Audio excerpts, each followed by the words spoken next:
জান, তোমার একটা পিক দাও না প্লিজ। কিন্তু কিন্তু কিছু না, তোমাকে দিতে বলছি, তুমি দিবা।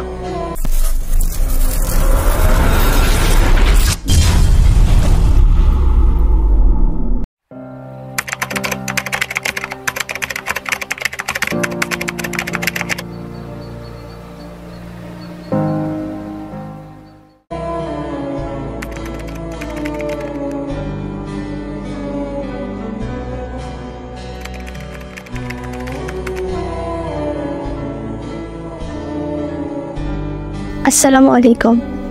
আমি লামিয়া, আমার বয়স 14 বছর। আমি ক্লাস 9-এ পড়ি। আমার বাসা ফরিদপুর।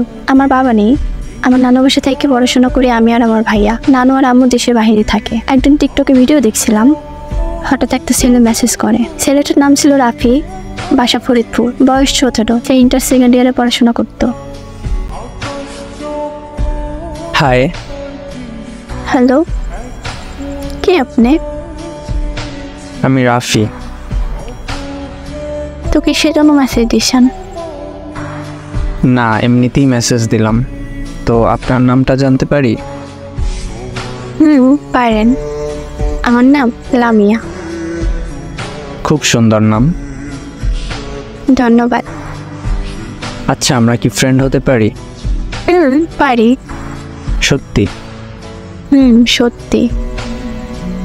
আচ্ছা, বাই, পরে কথা হবে।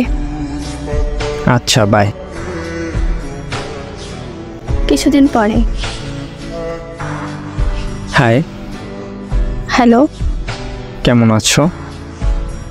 ভালো আছি। আপনি কেমন আছেন? আলহামদুলিল্লাহ, অনেক ভালো আছি। কি করো তুমি? কিছু না, বসে এসেছি। আপনি কি করেন? তেমন কিছু না, শুয়ে আছি। আচ্ছা, আমরা তো ফ্রেন্ড, তাই না? আমাকে আপনি না বলে তুমি করে বলো। আচ্ছা। আচ্ছা, তুমি কি রিলেশনে আছো? ছিল, কিন্তু সে আমাকে ছেড়ে চলে যায়। ও আচ্ছা, তোমার কি ফেসবুক আইডি আছে? না, আমি ফেসবুক চালাই না। ও আচ্ছা, তাহলে ইমো চালাও? চালাই। আচ্ছা, নাম্বার দাও তাহলে। ওকে, দিচ্ছি।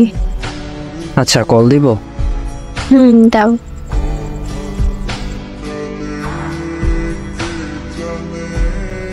পরে ও কল দেয়, আমরা কথা বলি। তার কিছুদিন পর।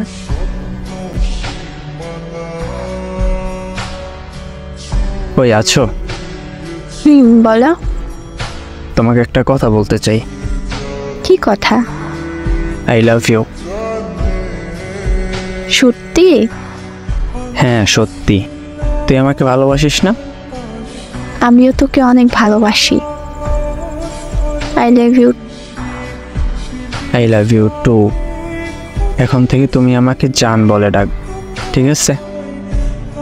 আচ্ছা, ঠিক আছে। আমি ওকে অনেক ভালোবাসতাম, তাই যখন ও আমাকে ভালোবাসার কথা বলে তখন আমি না করতে পারিনি, তাই আমিও রাজি হয়ে গেছিলাম। আমরা প্রতিদিন কথা বলতাম। তারপর রাফি একদিন বলে,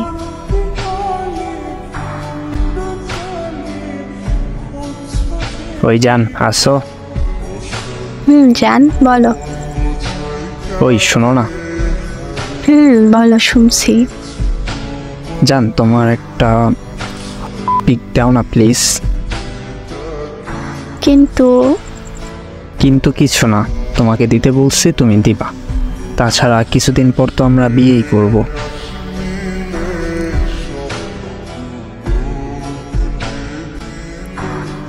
কি করতাম, ওরা খুব ভালোবাসতাম, তাই ওর কথা ফেলতে পারিনি, তাই দিছিলাম। কিছুদিন পর।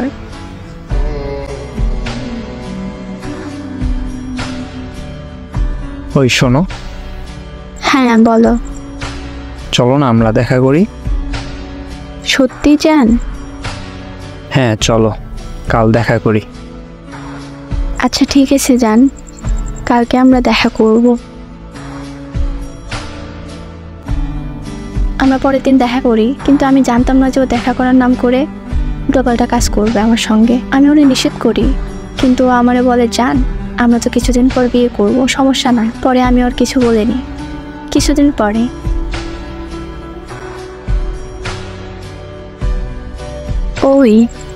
ওই জান। হ্যাঁ বলো। আখি কে? আমার ফ্রেন্ড। আচ্ছা, তাহলে ওকে ব্লক করে দাও। না থাক।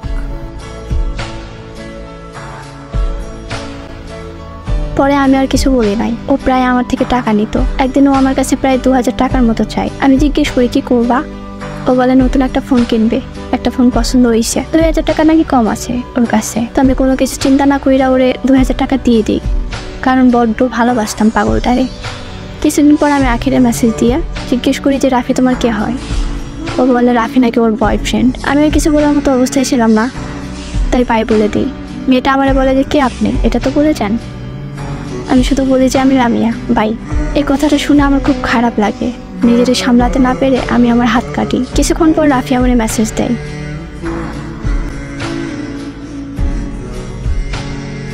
ওই আছো তুমি? আখিরে মেসেজ দিছিলাম। ও বলল তুমি নাকি ওর বয়ফ্রেন্ড। আরে ধুর, ও মজা করছে। ও আচ্ছা যান, কাল দেখা করি। আচ্ছা ঠিক আছে।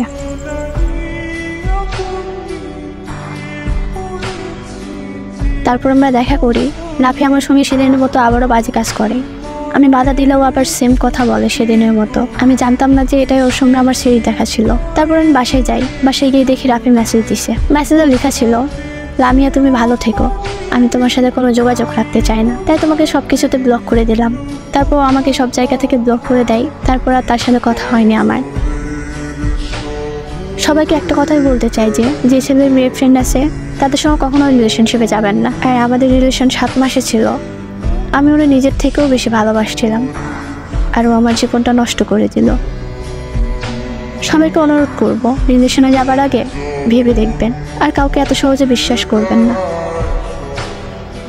আল্লাহ হাফেজ।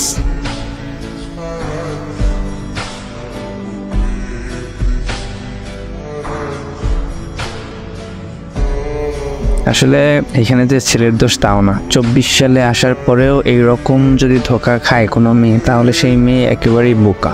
সম্পর্কে ছেলেদের চাহিদা থাকে, তবে সেই চাহিদাগুলো দমিয়ে রাখতে হবে। কীরকম? যে মেয়ের সাথে সম্পর্ক করবে সেই মেয়ে দমিয়ে রাখবে। মেয়েরা পারে না এমন কিছু না, সব কিছু পারে। যদি পূরণ না করাতে ব্রেকআপ হয়ে যায়, তাহলে সম্পর্ক কখনো সম্পর্কই ছিল না, ওটা ছিল শুধুমাত্র লোভ বা ভোগ করা। এটাই বুঝে নাই। আসলে ছেলের চাইছে, মেয়ে দিয়ে দিচ্ছে। এইখানে দোষ যে ছেলের দেবো? হ্যাঁ, ছেলে তো আসছেই মেয়ের লাইফে এই জন্য, কিন্তু মেয়েটা এইরকমভাবে 2024 সালে এসে তারপর ঠকে যাবে, এগুলো আসলেই খুবই দুঃখজনক।